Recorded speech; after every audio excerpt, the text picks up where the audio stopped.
Yo, what's up, everybody? It's Monday, May 6th. Big day up, big day.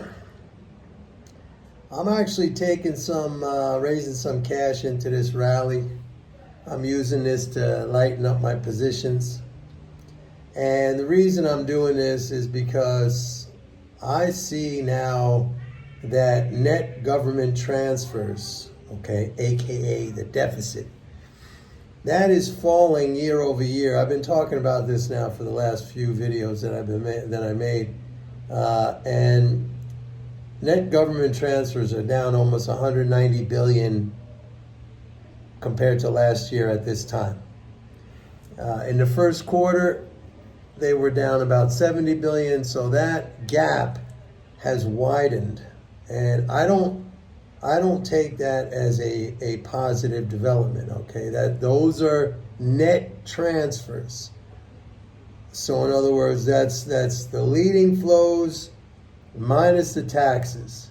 So that's what's left over as the stock of financial savings transferred by the government into the economy, okay?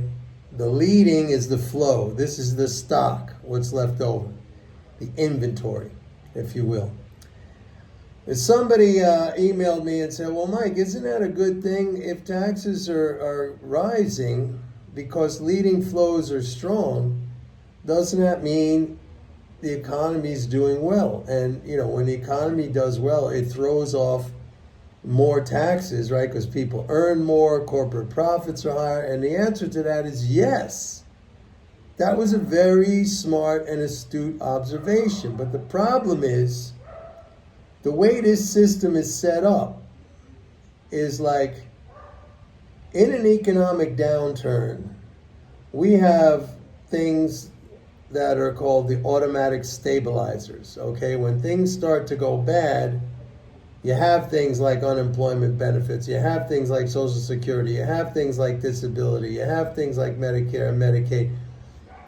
When things go bad, the recipients of those stabilizers, of those government programs, the roles of recipients, right? Like when people get out of work, they go on unemployment insurance, that starts to expand, and that's why they call it a stabilizer. It stabilizes the contraction in the economy. It's automatic. They're called automatic stabilizers. Okay? Now that's how it works on the downside. But unfortunately, it kind of has the same effect on the upside. I wouldn't call it a stabilizer. I would call it an automatic braking mechanism, a brake, like a brake on a car. When, exactly as this person mentioned, when the economy is doing well, taxes necessarily, it's not that taxes are raised, but the amount of tax being collected by the government goes up, and it tends to go up at a faster pace than the spending when you get to that peak in the cycle. And that acts as an automatic brake. That's the way the system is set up. I mean, the best way to avoid an economic slowdown right now is what? Take your foot off the brake, cut taxes. That would be the equivalent of taking your foot off the brake. It'd be the easiest thing to do. Now, you can pick up spending, okay? They're my doggy friends out there. It's that time of day. So you could increase spending, or you could cut taxes. The easiest way would be to cut taxes. Spending, I need a coffee. Spending is already very strong. So you want to take your foot off the brake, and the easiest way is to cut taxes. But that's not going to happen because, as a matter of fact, Biden is talking about increasing taxes if he gets into a second term. It's not going to happen because of all the misinformation about the deficit and the debt and blah, blah, blah. That's just drilled into everybody's minds, particularly at levels of policy. Like you saw this. I talked about this thing last week about Jared Bernstein. I said go click on that link, which a lot of you did, and you saw how idiotic he was. He was like a complete moron when he was asked the question of why does the government have to borrow, which it doesn't. That was a leading question. You know, sometimes I have a friend who said, "Oh, the question never should have been asked that way, because if it's an MMT person asking that question, they shouldn't even say why does the government borrow, because that just reinforces in the mind of the person answering, oh yes, my position is correct. I just have to explain." My friend is right. You shouldn't frame the question that way in general, but sometimes it's useful to use your opponent's own words or terminology or understanding and throw that back at that person and have them try to explain it. Right? Like in sales, the most important thing in sales, if you've ever done sales, is asking questions. Asking questions to really get to the need and the desire of the customer, and also questions that let the customer see for himself or herself how their position is either not beneficial to them, or how what you are offering would be beneficial. You got to ask questions. Questions lead them to the correct answer. In this case, it led Jared Bernstein to look like a complete fool. And he knew it. He just brushed it off at the end saying, well, that's, he couldn't answer it. And his answer was so convoluted and twisted that in the end he knew it. Like you could see, like the dude was really, really embarrassed. And so he had to say, well, anyway, that's just MMT and it's a bunch of bullshit. That's like an ad hominem attack when you can't, counter someone's argument and you just call them an idiot or stupid or something like that. It was the same thing. So why is the economy slowing down? It's slowing down because net transfers are slowing down.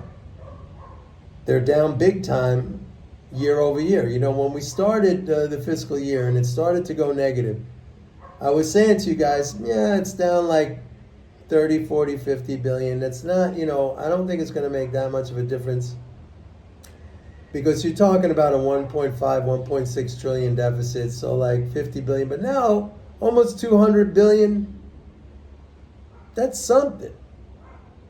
That's something. And I think that's the reason. I mean, we saw the first quarter economic growth rate slow down to 1.6%.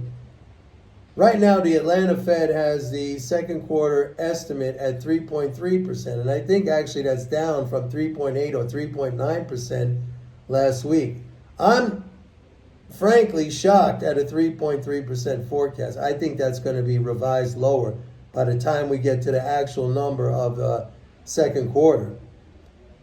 Unless these net transfers turn around. And I don't see that happening. It's a trend right now. And the trend is logical based on what I just explained. As the economy expands, it throws off more taxes to the federal government, and that's the automatic brake. All right, the other way, on the way down, you got the automatic stabilizers. On the way up, you got the automatic brake. So, what does it all mean? I always tell you guys that the stock market follows the economy and not the other way around. Right now, there's still a lot of excitement in the monetarist, mindset that the Fed is going to cut interest rates. Actually, last week's weak job report, it just pushed probabilities of a change in Fed policy. Now it's the Fed fund futures are pricing in 2 rate hikes now. I'm sorry, 2 rate cuts. I think I said 2 rate cuts.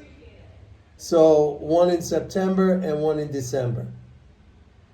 Last week it was only 1 rate cut, and it was like barely even there. Now it's 2. So that's what the market is reacting to right now. As it goes up, I like to sell when it goes up. I like to buy when it goes down. That's how I do things. And the best way to build wealth, okay, is to accumulate good assets over time and just hold them. Hold them.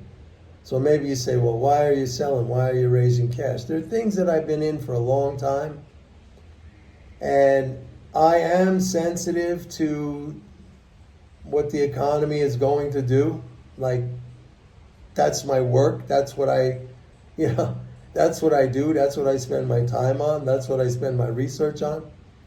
So if my outlook is that the economy is going to slow down, I'd rather have some cash aside, because that when the market comes down, when stock prices come down, I want to go in there and add to my asset holdings. I still say, and I stand by this, that stocks are the greatest wealth building mechanism, vehicle that there is. Hands down. I mean, liquidity, dividends, just the magnitude of the market, the size of the markets, the variety that's there, ways you could construct your portfolio to basically take advantage of any economic scenario. You know how big that is? You know how important that is? I mean, I always talk about, take action. Don't paint yourself as a victim. Learn, educate yourself, be informed.